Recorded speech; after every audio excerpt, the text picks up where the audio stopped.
in the middle of the park, but also winning the ball back, heart of the pitch, and creating those chances. And without Declan Rice there this weekend as well, you have to fear for Arsenal. I think when you see Martin Ødegaard at the start of this season, his stats haven't been that impressive in terms of there's not been any goals or assists, but when you watch him in the flesh, he's an unbelievable player. He is the heartbeat of that Arsenal team.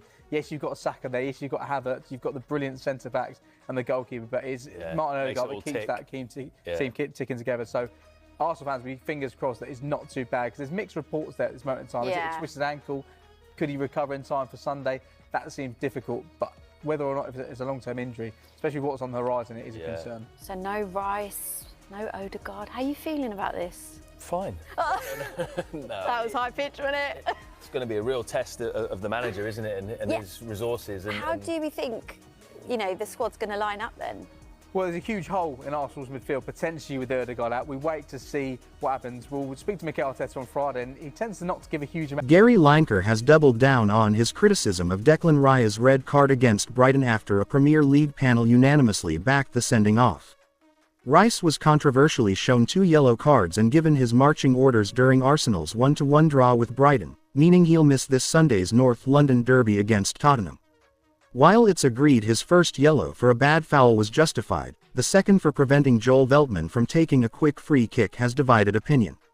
The defensive midfielder appeared to kick the ball away as Veltman ran up to take a free kick, which by the letter of the law warrants a booking. However, it has been argued that Veltman had no intention of actually taking a free kick and was just trying to get his opponent sent off, while Rice only made the slightest contact with the ball. Furthermore, referee Chris Kavanagh failed to book João Pedro, who would score the equalizer for Brighton just minutes after the red card, after he booted the ball away in a clear time-wasting offence during the first half. However, the Premier League's key match incidents panel doesn't see it that way, ruling on Tuesday that Rice knows what he's doing. It's a gentle touch, but once the referee sees it, he has no choice. Clear, deliberate and impactful.